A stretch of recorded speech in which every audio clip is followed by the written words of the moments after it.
Vamos clarear um pouquinho a temática sobre objetivos? A primeira coisa óbvia a se perguntar é se você tem objetivos definidos para a sua vida. Se você não tem objetivos, não sabe como definir objetivos, o que eu quero buscar, o que eu quero colocar como objetivos, uma pergunta ou um questionamento que pode ajudar a clarear é o que não está bom.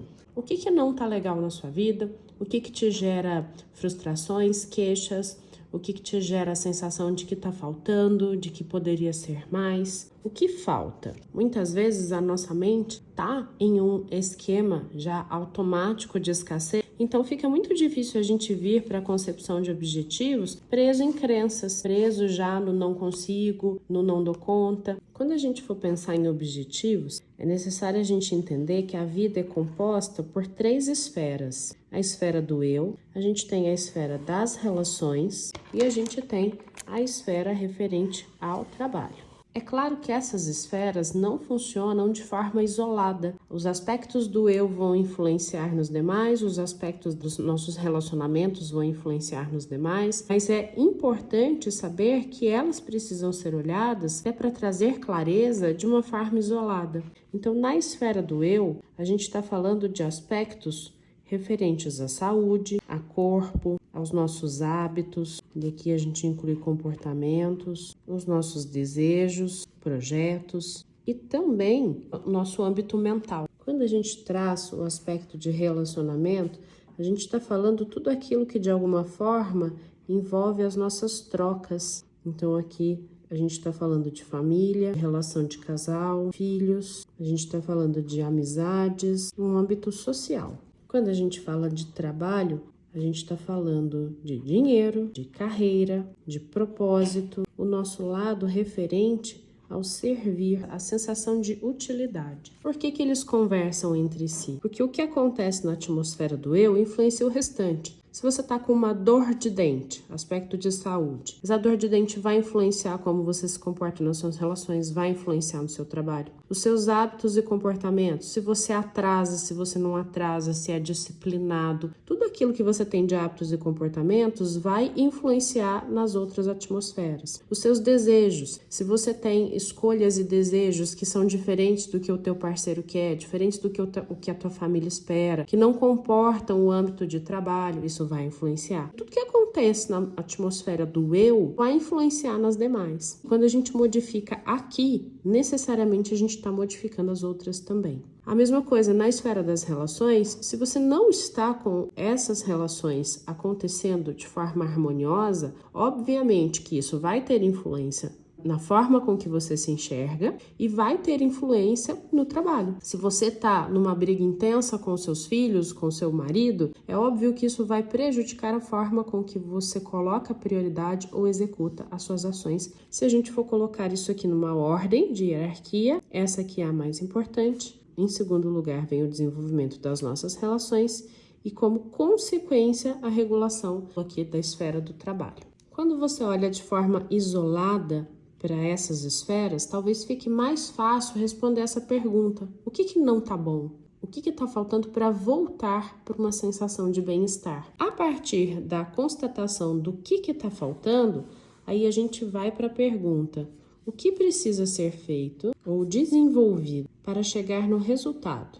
Esse movimento de pensar o que precisa ser feito é quando a gente começa a fazer a tarefa de trazer clareza, a clareza do que eu quero e para que eu quero. Quando eu sei o que eu quero e para que eu quero isso, eu começo a trazer os elementos, a clareza do que precisa ser feito. O trajeto, os primeiros passos, o movimento inicial que vai me aproximar do meu resultado. Todo esse processo de trazer clareza do que você quer e qual é o movimento necessário vai estar falando necessariamente sobre autoconhecimento. É onde a gente começa a ter percepção das nossas crenças, das nossas sensações de limites internos, não consigo, não dou conta, não é possível, das nossas sombras, o nosso movimento de culpar o outro, o nosso movimento de justificar, de comparar com o outro. Isso vai trazer uma grande percepção de autoconhecimento sobre quais são as verdades que habitam dentro da gente e que estão até hoje impedindo que a gente já esteja neste resultado.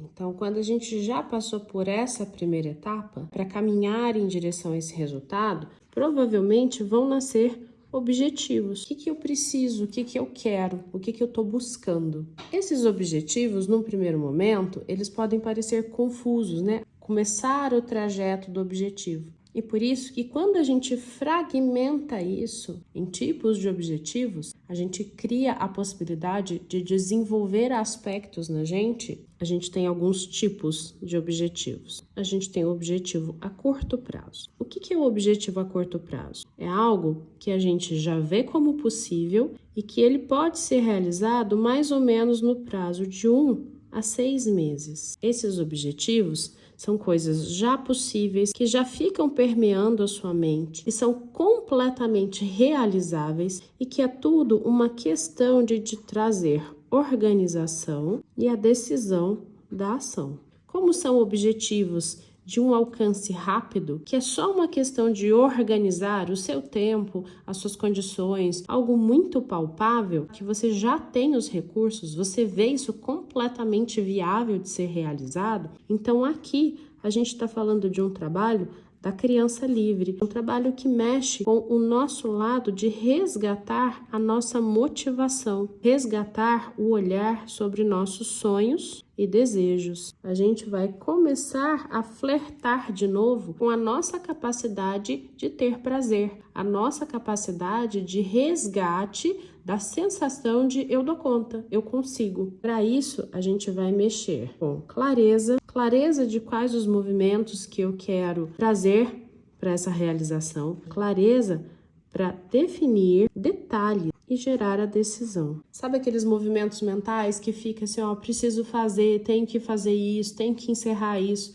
aquela organização do armário, o passeio do final de semana, o dia do ócio do descanso, organizar a tua cozinha para sua alimentação, tudo aquilo que já é possível e que é só uma questão de organização e decisão da ação. Por que motivação são obrigações? Porque quando isso está lá habitando a sua mente há um tempão, preciso fazer, tenho que fazer, e você toma a decisão e vai para a ação e faz, essa sensação de dever cumprido te resgata motivação. Eu dou conta de fazer o que eu me proponho. Então, neste movimento aqui, a gente volta a trabalhar a sensação de autoconfiança. O que é autoconfiança? A nossa habilidade de resolver, habilidade de solucionar, habilidade de executar. Só que é uma autoconfiança baseada em coisas já existentes. Você já sabe que você é capaz, você já sabe que dá conta de realizar isso em um curto prazo. É só uma questão de organização e decisão de ação. Mas a gente resgata o movimento de eu posso gerar movimento baseado na minha autoconfiança de que eu dou conta de resolver e solucionar isso. E o principal intuito disso aqui é trazer você para o movimento. Tirar a gente da zona de conforto e da inércia que vai paralisando a gente. Depois, a gente tem os movimentos, os objetivos a médio prazo. E isso quer dizer que a realização vai de mais ou menos 6 meses a 1 ano. Nesses objetivos a médio prazo, a gente vê o objetivo como possível, mas eu preciso trazer aqui, muito mais do que organização, eu preciso trazer um planejamento. Planejamento de tempo, de cronograma, planejamento financeiro, aonde que eu vou economizar. Eu sei que é possível, mas eu preciso de um planejamento dos recursos. O recurso tempo, o recurso financeiro. Quais são os recursos que tornam isso possível? E aí a gente segue também para organização e decisão para ação.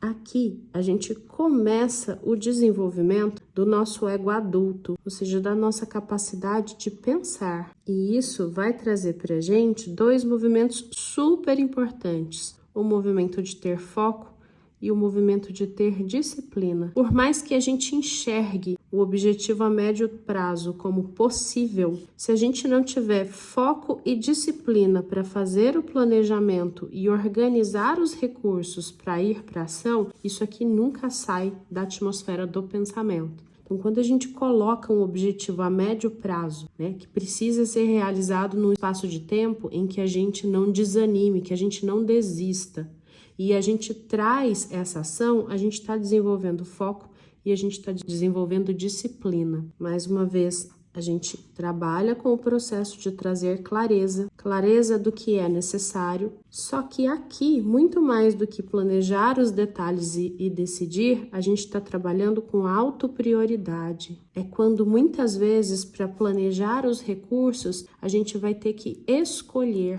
Trabalha muito o poder de escolha para que isso aqui seja possível, para que o planejamento seja possível. Aqui nesse movimento a gente vai trabalhar autorresponsabilidade e autocontrole. Autocontrole para conseguir executar autoprioridade, escolhas corretas e, ao mesmo tempo, autorresponsabilidade, porque a gente acaba tropeçando e escorregando no meio do caminho. E quando a gente escorrega no meio do caminho, a autorresponsabilidade vem mostrar pra gente: você não priorizou aquilo que você disse que era o seu objetivo, o quanto realmente você quer o que diz que quer. Isso aqui é válido para projetos na área do trabalho, isso é válido para comportamentos que você está desenvolvendo no relacionamento, é válido para construir uma viagem, para mudar hábitos do seu corpo, para introduzir uma alimentação, qualquer coisa que exija de você foco e disciplina. Neste momento em que a gente traz a autorresponsabilidade à tona, vários monstrinhos, crenças limitantes, autossabotagem, as nossas sombrinhas, tendência a culpabilizar o outro, tudo isso começa a gritar aqui, porque a mente, ela não gosta de sair da zona de conforto. E todas as vezes que a gente traz autorresponsabilidade e autocontrole, a gente está brecando os nossos movimentos automáticos da zona de conforto. E aqui, quando a gente consegue levar a sério a autorresponsabilidade e autocontrole, isso gera na gente uma sementinha da persistência. E a persistência é importante porque nos objetivos a curto prazo, a gente está lidando com motivação. A sensação do prazer está logo ali. Aqui a gente precisa de persistência para construir os resultados. E a gente vai para a construção de objetivos a longo prazo. O que é a longo prazo? Algo que a minha mente reconhece que eu preciso de 1 ano ou mais para que seja realizado. Aqui, nesses desejos, a gente tem uma sensação de que aquilo é impossível. Muito mais do que planejamento e organização, muitas vezes nos nossos objetivos a longo prazo, a gente vai precisar inovar. É o processo de tomar consciência que essa pessoa que tinha esses resultados, que tinha estas percepções, que não tá legal, que tá faltando coisas, essa pessoa não consegue esses resultados. Então, a inovação vai trazer pra gente a premissa de transformação. Aqui, a gente está trabalhando com o nosso ego pai, que são os nossos conceitos. Inicia um processo de reforma íntima, é a disciplina aplicada na alteração das nossas verdades interiores, para que a gente pare de enxergar como impossível. Então, muito mais do que clareza, a gente está falando de interação com o novo, novos hábitos, novos comportamentos, novas escolhas, novas verdades, tudo aquilo que modifica a nossa atmosfera do eu. Isso aqui começa um trabalho interno na gente de uma nova construção de autoimagem. Como é que você se enxerga, do que você acredita que você é capaz, qual é a imagem que você tem de você, que você constrói de você, que alcança aquilo que antes era impossível. E aqui a gente começa um trabalho de autoconsciência. Autoconsciência, ela vai levar a gente para movimentos de autoanálise para escolhas, autoanálise para abdicar de velhos padrões, de desapegar de coisas que não cabem naquilo que você diz que quer. Ao mesmo tempo, vai trazer para a gente a percepção de que na rota, muitas vezes, a gente vai ter ajustes do que foi pensado, a gente vai ter um movimento de resiliência. O que isso quer dizer? Que quando você determina objetivos para a sua vida de formas diferentes, a gente está trabalhando todo o nosso movimento de autoconhecimento, autoconfiança, autorresponsabilidade, autocontrole, que vai levar a gente para um ajuste da autoimagem, uma autoconsciência sobre o nosso poder, sobre a nossa capacidade, um movimento de autoanálise que convida a gente à transformação o tempo inteiro. Todos estes movimentos em que estão levando a gente para resultados diferentes, em que a gente flerta com as nossas dificuldades, as nossas crenças, as nossas sombras, mas da capacidade de transformar, de tomar consciência disso e do movimento, tudo isso está trabalhando na gente a autoestima.